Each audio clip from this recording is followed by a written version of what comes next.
할렐루야. 이 오자리에 오신 모든 분들 사랑하고 축복합니다. 오늘 자리가 참 특별한 것 같습니다. 제가 보통은 이 시간대 같으면은 지금 3층에서 예배를 준비하고 있을 것인데, 오늘은 좀 아쉬운 건 유치부만 이 자리에 빠졌지만 유초정부부터 모든 지금 세대가 이 자리에 함께 모여서 함께 예배를 드리는 뜻깊은 자리인 것 같습니다. 특히 설교가 끝나고 나면 오늘 호산나 성가대 특송도 준비되어 있고, 또 교육기관 연합으로 특송도 준비되어 있습니다. 이 모든 것들이 사실은 오늘이 57주년 뚝성교회 창립 기념 주일이기 때문입니다. 57주년 동안 이곳에서 사명을 감당했다는 것, 그럼 보통 일은 사실은 아닌 것 같습니다. 만약에 한 식당이 57년 동안 한 자리에서 그 식당을 했다, 그럼 사람들이 아무리 누가 생각하더라도 그 집은 맛집이다 라고 생각하게 될 것입니다. 한 기업도 마찬가지일 겁니다. 한 업종에서 57년 동안 그 업종을 계속 한다는 것들은 진짜 신뢰하고 믿을만하다라고 여길 것입니다. 우리 교회도 마찬가지일 것입니다. 57년 동안 이 자리 속에서 하나님의 사명을 감당하며 해왔다는 것들은 그만큼 우리가 하나님 뜻 안에서 잘 해왔다는 것들을 증거하는 것일 것입니다. 그것은 바로 하나님께서 우리에게 은혜를 부어주셨으며 이곳에 계신 모든 분들이 함께 지켜왔기 때문일 것입니다. 그래서 이 자리가 사실은 하나님 앞에 여태까지 부어주셨던 은혜를 감사드리고 서로 간에 그 기쁨을 나누는 자리가 되어야 할 것입니다. 옆에 분들하고 같이 한번 인사하셨으면 좋겠습니다. 57년 동안 잘 지켜주셨습니다 라고 인사하셨으면 좋겠습니다.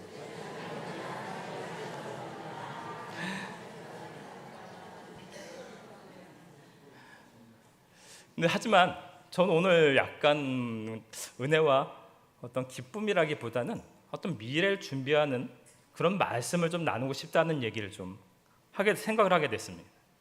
왜냐하면 57년 동안 이 자리에 있었지만 앞으로도 이 뚝성교회는 하나님이 예수님이 다시 재림하시는 그 순간까지 이곳에서 그 모든 사명을 감당해야 되기 때문입니다.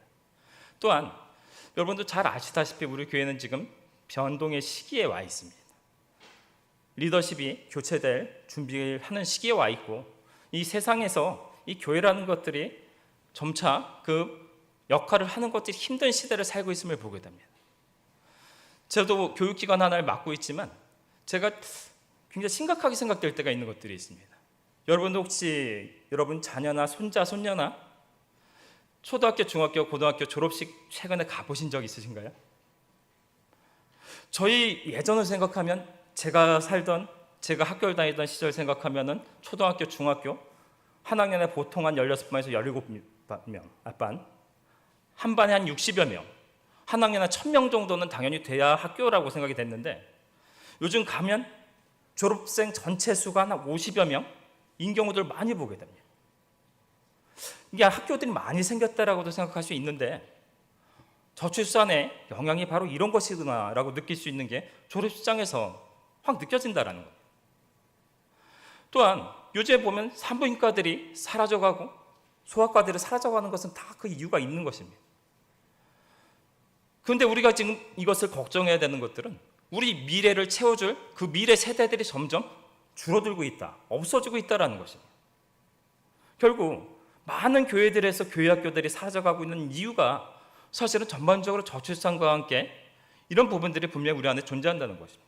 근데 아이러니하게도 대형 교회들에는 오히려 거꾸로 이런 상황 속에서도 사람들이 몰리는 것들을 보게 됩니다. 제가 아는 한 대형 교회가 최근에 교육부 연합 수련회라는 걸 봤는데 거기에 참석자가 500명이 넘었습니다. 유치부부터 중고등부까지. 이런 어떻게 보면 이 시대 가운데서 좀 부담될 것 같고 뭔가 더 나이가 힘들 것 같은 중소규모 교회에서는 사람들이 점점 오지 않는 시대이지만 내 자녀를 데리고 대형 교회 내가 뭔가를 그냥 편하게 있을 것만 같은 것, 내 아이들이 좀 더 많은 아이들 속에서 교육을 받을 수 있을 것만 같은 그런 교회들은 사실은 넘쳐나며 우리 중소교회 규모의 교회들에게 있어서는 더욱 그런 위기가 다가온다라는 것입니다. 또한 우리 지금 이 여기 있는 모습도 사실은 보면 잘 아는 것인데, 우리 역사가 오래된 교회들의 특성 중에 하나가 고령화 추세가 굉장히 강하다라는 것입니다. 뭐 지금 여기 계시는 나이 드신 성도분들이 어떻다는 말씀을 드리려는 것들이 아니라 우리 미래 세대들이 점점 줄어들고 있고 대형교회로 흡수되어 가고 우리 교회에서는 뭐 점점 이런 중소규모 교회 속에서 청년 그 아래 학생 아동들이 줄어들어 가고 있는 시대를 맞이하고 있다는 것입니다. 이걸 어떻게 나열까요? 점점 지금 현재의 시대 속에서 기도로서 믿음으로서 오랫동안 이 교회를 지켜오신 노년분들이 계실 때는 상관이 없지만 앞으로 가면서 점점 이 교회 잘못하면 자칫하면 사람이 줄어들고 작아질 수밖에 없는 시대를 살아가고 있다는 것입니다. 그건 현실입니다. 그렇게 되면 어떻게 될까요? 교회 활동이 위축될 것이고 헌금이 줄어들고 교회 운영이 어려워지는 상황이 올 수도 있다는 것입니다. 그래도 이번 여름 수련회를 통해서 우리 교회가 57년 동안 쌓은 저력이 있구나라고 느껴진 게 있습니다. 코로나 시절 좀 그토록 어려움을 겪었던 이 교육기관들이 이번 유치부부터 유초등부, 중고등부, 대청부까지 이르기까지 각자들 속에서 더 나오지 않던 아이들까지 나와가지고 이 수련회를 진행하는 모습들을 바라보면서 그래도 우리 아직 교육기관들이 이처럼 살아있구나, 여기를 위해서 이처럼 헌신하고 열심히 하는 분들이 있구나라고 느낄 수 있었다는 것입니다. 하지만 이 교회에서 정말 걱정해야 될 것은 이 사회의 탈종교화 현상입니다. 최근에 설문조사를 통해서 조사를 했을 때 우리나라 인구들 중에 60%가 자신은 무교다라고 설문조사를 했다고 합니다. 즉 말하자면 5천만 중에 3천만이 자신은 무교라고 얘기하는 것과 같다라는 것입니다. 그 2천만 중에 기독교와 불교와 천주교와 기타 종교와 이단까지 다 포함해서 그 종교와 약 40% 정도 된다. 근데 더 심각한 것은 34%는 신이 없다라고 주장하는 무신론자들이라는 얘기입니다. 특히 그들은 20대에서 40대를 차지하는 요즘 젊은 세대라고 말하는 사람들입니다. 점점 교회가 나가서 복음을 전하고 그들을 유입하여 그들이 교회 속에서 변화되어 교회의 미래를 만들어가는 데 있어서 점점 어려운 시대를 살아가게 될 거라는 것입니다. 그래서 지금 이 57주년 우리가 맞이하고 있는 이 창립 기념주일이 정말 기쁜 날이고 이것을 나눠야 되는 날이지만 사실 우리는 이 시기 속에서 미래를 바라보고 어떻게 하면 우리가 더 이 시간 속에서 앞으로 이 뚝성교회를 이곳에서 더욱더 영속토록 하나님의 모든 삶을 감당하도록 만들 것인가 고민하는 것들이 사실 필요하다는 것입니다. 그런 측면에서 오늘 에베소서는 우리에게 귀중한 교훈을 사실은 주고 있습니다. 오늘 에베소서의 배경은 에베소서가 교회가 어려움을 겪고 있는 가운데 바울이 목회적인 권면을 하고 있는 내용입니다. 이 에베소는 로마의 네 번째 가는 큰 도시였습니다. 상업적으로도 무역적으로도 굉장히 큰 도시였으며 또한 세계 7대 불가사의라고 말하는 건축물인 아르테미스 신전이 존재하여 우상 숭배가 굉장히 팽배한 도시였습니다. 또 무역이 중심이었기 때문에 그리스 문화와 로마의 문화와 동양의 문화가 혼재되어 또 종교들이 혼합되어 혼합주의적으로 사람들이 타락하고 혼합되어 종교적으로 굉장히 타락해 있었습니다. 결국 하나님 아닌 문화들이 팽배하고 있었던 것이 에베소 교회라는 것입니다. 이것이 교회라고 영향을 받지 않을 수 없었습니다. 그래요 에베소 4장에 보면 바울이 이 교회에 대해 권면하는 내용들이 나옵니다. 25절에서 32절 사이 속에서 띄워주시죠. 이렇게 말합니다. 바울이 이 교회를 위해서 하는 얘기입니다. 거짓을 버려라. 참된 것을 말하라. 해가 지도록 부은을 품지 말라. 도둑질하는 자들은 돌이키라. 더러운 말은 입 밖에도 내지 말고 덕을 세우는 데 소용되는 대로 선한 말을 하여 성령을 근심하게 하지 말라. 모든 악독과 도망과 분냄과 떠드는 것 비방하는 것을 모든 악이 함께 버리고 서로 친절하게 하며 불쌍히 여기며 서로 용서하기를 하나님 그리스도 안에서 너희를 용서하신 것 같이 하라. 그 일반적인 권면이 아니라 바로 에베소 사람들이 이러고 있었다는 얘기입니다. 도둑질하고 분내고 해지도록 분내며 서로 간에 시기하고 질투하고 험한 말을 해가며 이러고 살아가고 있었다는 이야기입니다. 서로 분열되고 그 안에서 한 교회 안에서도 은혜로 하나가 모여졌다는, 특히 바울이 3년 동안이나 이곳에서 가르치고 양육하며 그렇게 귀중하게 세워진 에베소 교회 안에 세상의 풍조들이 밀려들어와 이들에게 이런 어려움이 나타나고 있었던 것입니다. 옥중에서 바울은 이들을 향하여 편지를 보냈습니다. 그게 바로 이 에베소서였고, 사실 이 4장에서 결론적으로 이들에게 말하는 것은 이 모든 어려움들이 너희에게 있지만, 분열이 있지만 너희들이 하나만 되기만 한다면 이 모든 것을 이겨낼 수 있다라고 이야기합니다. 하나 되어 너희들이 이 어려움, 너희 안에 있는 이 모든 것들을 이겨내라는 것입니다. 그리스도 안에서 우리가 모두 하나 되기 위해서는 어떻게 해야 될까요? 먼저 바울은 우리의 성품의 변화에 대한 이야기를 합니다. 4장 2절 말씀 좀 띄워주세요. 모든 겸손과 온유로 하고 오래 참음으로 사랑 가운데 서로 용납하라. 우선 겸손하라는 것입니다. 겸손이라는 게 무엇일까요? 나를 낮추는 것입니다. 겸손이 반대라면 사실 자기를 내세우고 자기가 옳다 여기는 것일 것입니다. 교회 안에서 분쟁이 일어나고 서로 싸움이 일어나는 그 원인을 찾아보면 굉장히 허무한 일일 때가 많습니다. 아무것도 아닌 일들이 불거져 서로 분쟁이 일어난다는 것입니다. 제가 전에 있던 교회에서 있었던 일입니다. 그 교회에서 몇 분이 정말 자기 음식에 대해서, 요리에 대해서 자부심을 가진 분들이 몇 분 계셨습니다. 그것은 결국 자기 자존심이었습니다. 일반 식사조가 돌아갈 때는 그분들이 서로 겹치지 않기 때문에 문제가 되지는 않았는데, 큰 행사가 있거나 김장할 때가 되면 사실은 좀 긴장감이 돕니다. 어느 그 해도 김장을 하고 저희는 가서 그 버무리고 하는 것들을 도와드리고 있는데, 한 분이 간을 하는 중에 맛을 보더니 자기 맛에 안 맞았던 것 같습니다. 갑자기 말도 없이, 말을 하면 분명히 다른 사람이 말을 할 것이기 때문에 설탕을 갖다 확 부어버리더라고요. 이거 봐라 하고 있는데 또 좀 있으니까 다른 분이 맛을 보고 맛이 좀 안 맞았는지 젓갈을 확 부어버리셨습니다. 그러니까 우여곡절 끝냈던 김장은 잘 끝냈습니다. 문제는 그 다음에 생겼습니다. 그날 고생했던 분들에게 조금씩 김장을 가져가라고 봉투에 조금씩 담아놨습니다. 근데 그 분배 문제 갖고 서로 싸움이 붙었어요. 죄송하지만 그 안에서 2년 전이야 도둑년 소리까지 나와가면서 김장이 여파가 3개월을 가더라고요. 서로 간에 내가 옳다라고 주장하기 때문에 생겼던 문제입니다.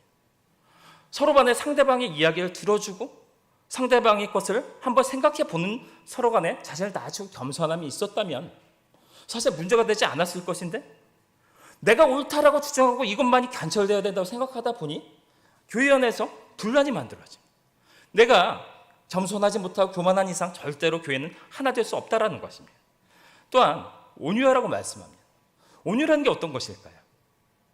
온유라는 것들이 무조건 사람들에 대하여 순종적으로 착하게만 살라는 뜻은 아닙니다. 내가 힘이 있지만 나의 힘을 조절하여 사람들에게 나의 그 강함을 부드러움으로 다가가는 것입니다. 그 대표적인 인물이 사실은 예수님이라고 말해야 될 것입니다. 예수님은 어떤 분입니까? 가장 높은 하나님이시지만 그분은 가장 낮은 자리로 인간의 몸을 타고 내려온 겸손을 우리에게 보여주셨습니다. 또한 그분은 가장 강력한 능력을 가지고 계신 분이지만 그분은 사람들에게 다가갈 때 가장 약한 자들, 부족한 자들에게 가장 부드러운 모습으로 사랑을 전하신 분입니다. 우리 안에서 이처럼 겸손과 온유한 마음으로 서로 간에 대할 때 우리 안에 하나가 될 수 있다는 것입니다. 또한 그 후반절 속에서는 사랑 가운데서 서로 용납하라고 우리에게 말씀하고 있습니다. 이 사랑으로 용납한다는 것, 이런 비유를 좀 들으면 될 것 같습니다. 여기에 대부분들은 자기 자녀들을 키워보신 분들일 것 같습니다. 저도 2명을 키우고 있지만 때로 보면 정말 더럽게 말을 안 듣습니다. 이거 한 행동만 보면 굉장히 막 약오르고 때려주고 싶은데 그럼에도 불구하고 사랑하게 되고 인정하게 되고 다시 또 지지하고 지켜주는 것을 보게 됩니다. 어째서인가요? 사랑하지 못할 것 같은데 그 행동마저도 용납할 수 있는 것은 바로 사랑하기 때문입니다. 이 교회 안에서 말하는 사랑이 사실 이런 것입니다. 내가 사랑할 만한 사람만을 사랑한다면 사실 우리 주변에 사랑하지 못할 만한 굉장히 많을 것입니다. 예수님께서 우리에게 보여주신 사랑은 그런 것이 아니었습니다. 예수님께서 오셔서 십자가에 못 박혀 죽으시고 그 모든 사람들을 구원의 길로 이끌어 주신 것이에요. 자신을 따른 제자들과 자신을 따르는 사람들만을 위한 것이 아니라 자신을 핍박하던 그 모든 사람들을 위해서 자신을 알지 못한 그 모든 사람들까지 그들을 사랑하여 자신의 목숨을 내어 주신 것이라는 뜻입니다. 우리에게 그런 사랑을 보여주셨습니다. 바로 우리가 겸손하고 온유하고 또한 사랑을 모든 것을 용납하게 될 때 우리 주변의 모든 다른 사람들임에도 불구하고 우리는 하나 될 수 있다는 것입니다. 하지만 여러분들, 가족 안에서도 사실은 서로 화합하기 힘든 것들 잘들 아실 것입니다. 가족은 몇 명이 안 되는데 서로 생각이 다르고 또한 가치관이 틀려지고 세대에 따라서 모든 것들이 다른 것들을 보게 됩니다. 이 교회는 더할 것입니다. 여기에 많은 분들이 앉아 계시는데 나이가 틀리고 성별이 틀리고 지식이 틀리고 직업이 틀리고 모든 환경이 다 다른 분들이 앉아 계십니다. 하나의 사건을 보더라도 똑같이 바라볼 수 있는 분들이 없다라는 뜻입니다. 그런데 오늘 성경에서는 이렇게 말씀을 너에게 같은 것이 있다라는 것입니다. 그 같은 것으로 인하여 너희가 하나 될 수 있다라고 말합니다. 그것은 같이 한번 읽어보겠습니다. 에베소서 4장 4절에서 6절 말씀입니다. 같이 읽겠습니다. 몸이 하나요 성령도 한 분이시니 이와 같이 너희가 부르심의 한 소망 안에서 부르심을 받았느니라. 주도 한 분이시요 믿음도 하나요 세례도 진도 하나요 하나님도 한 분이시니 곧 만유의 아버지시라. 만유에 계시고 만유를 통일하시고 만유 가운데 계시도다. 우리가 하나 될 수 있는 것은 바로 삼위일체 성령님과 예수님과 하나님 안에서 가능하다고 말합니다. 첫 번째, 우리가 바라봐야 될 것, 그것은 성령님과 그의 사이에 우리를 하나가 되게 만든다는 것입니다. 4장 4절에서 이렇게 말했습니다. 몸이 하나요 성령이 한 분이시니 우리를 향하여 하나라고 말합니다. 하나된 몸이라고 말합니다. 그것을 이루시는 분이 성령님이라고 말합니다. 이것을 더 정확하게 표현한 것이 고린도전서 12장 13절에 있습니다. 우리가 유대인이나 헬라인이나 종이나 자이나 다 한 성령으로 침례를 받아 한 몸이 되었고 또 다 한 성령을 마시게 하셨느니라. 오늘 8층에서 침례도 있었는데 그 침례를 한다는 것은 무엇입니까? 자기 신앙 고백을 통해서 바로 성령 안에서 그 침례를 받을 때 그는 우리 공동체의 일원이 되었다. 하나가 되었다. 예수 그리스도의 한 몸이 뚝섬이라는 이름의 교회에 하나가 되었다는 것을 말하는 것입니다. 즉 이곳에 있는 사람은 각자가 앉아있지만 이 모두가 사실은 하나의 몸이라고 이야기하는 것입니다. 옆에 사람들 한번 보시겠습니까? 보시면 바로 그분이 내 옆에 앉아있는 이 사람이 내 몸이다 라고 말하고 있는 것입니다. 옆에 앉아 나와는 다른 사람처럼 보이는 그 사람이 뚝섬 교회란 이름으로 하나된 존재다 라고 말하고 있는 것입니다. 그런데 내 옆에 사실은 내가 보기에 저 사람만 없으면 정말 교회가 잘 될 것 같다? 아직도 저렇게 살고 있나? 분명히 있지 않습니까? 그런데 우리가 생각해 보면 우리가 한 몸이라고 한다면 어떨까요? 만약에 우리가 손이 마음에 안 든다고 흉터도 나고 상처도 나고 보기 싫어서 이것은 내 몸에 어울리지 않는다고 잘라버리면 될까요? 오히려 부족하면 더 잘 보호하고 치유하고 관리해야 할 것입니다. 우리가 성령 안에서 하나의 몸이 되었다면 그 의미는 이것입니다. 내 옆에 부족한 사람이 있다면 내 몸의 한 부분이 지금 아픈 것입니다. 내 몸의 한 부분이 부족한 것입니다. 그 사람이 세워지고 그 사람이 부족함이 채워지고 질병이 있던 사람이 회복되어 돌아와 우리 공동체가 되어질 때 우리 공동체가 완전히 하나가 될 수 있다라고 말하는 것입니다. 우리가 내 옆에 있는 사람을 하나의 몸으로 생각하고 그 사람을 위하여 살아갈 때 그 성령 안에서 우리는 하나된 몸으로서 살아갈 수 있게 되는 것입니다. 또한 5절에 바라보면 주도 한 분이시요 믿음도 하나요 침례도 하나라고 말합니다. 즉 주는 누군가요? 예수 그리스도이십니다. 우리 여기 수많은 사람들, 수많은 나이대의 사람들이 있습니다. 중학생부터 유초등부부터 가장 노년부에 계신 분들까지. 근데 그분들이 여기 앉아있는 이유는 단 하나입니다. 예수님을 믿는 믿음 하나로 묶여있는 것입니다. 즉 모든 다름을 통해서도 그것을 묶어주는 것, 그건 바로 예수님에 대한 믿음 하나로 묶여있다는 뜻입니다. 그게 바로 우리 믿음의 주인이시요 우리를 온전케 하시는 분이기 때문입니다. 이런 얘기를 좀 해봤으면 좋겠습니다. 나이 드신 분들 입장에서 보면 요즘 젊은 세대들, 청년들 신앙생활이나 어떤 모습들 보면 좀 못마땅한 부분들이 굉장히 많이 있으실 것 같습니다. 인내도 없는 것 같고 감사도 없는 것 같으며 또 신앙이나 여러 가지 모습들이 마음에 들지 않으실 때가 있을 것입니다. 근데 반대로 우리 밑에 아이들 입장에서는 교회만 오면 사실 엄근진이라는 말씀 아시나요? 엄격하고 근엄하고 진지한, 요즘 아이들이 제일 싫어하는 것입니다. 사실 우리 전통적인 예배 가운데 사실 어떻게 보면 우리가 가장 가치를 지켜온 이런 거룩하고 그런 예배가 사실 우리 아이들한테, 청년들에게 굉장히 힘듭니다. 반대로 우리 청년들 드럼을 쓰고 전자악기를 쓰고 시끄럽고 때론 예배가 좀 정신없어 보이는 그 모습들을 바라보면서 어른들은 못마땅하실 수 있을 것입니다. 서로 간의 세대 간의 차이들이 분명히 발생했다는 것입니다. 근데 우리가 같은 믿음 안에 있다면 이 부분 충분히 우리가 서로 감당할 수 있다는 것입니다. 우선 우리 청년들은, 우리 아동, 중고등학교 청소년들, 우리가 교회가 수십 년 동안, 수백 년 동안 지켜온 우리 예배와 그걸 통한 가치들에 대해서 서로 받아들여서 인정하는 것들이 사실 필요할 것입니다. 또 반대로 우리가 좀 더 앞서 믿음 생활 속에 살아온 우리 장년, 노년 여러분들은 바로 우리 아이들을 더 사랑의 눈으로 보아주실 수 있을 것입니다. 그들이 세워져야 우리 미래가 세워지는 것입니다. 그들이 못마땅한 점들, 부족한 점들, 눈에 거슬린 점도 분명히 존재할 것입니다. 하지만 수천 년 전 묘비에 새겨진 글귀가 이런 것이었습니다. 요즘 젊은 것들은 버릇이 없다. 모든 세대 속에서 새로운 세대, 새로운 문화 가운데 나타나는 젊은 세대는 기성세대 입장에서 보면 마음에 들지 않고 여러 가지로 거슬리는 존재일 수밖에 없습니다. 하지만 그들이 그처럼 자신의 문화 가운데 예수님을 배우고 믿음으로 성장하여 나아가 그들이 세워질 때 우리 교회가 미래가 밝아지며 또한 우리가 하나 될 수 있는 것입니다.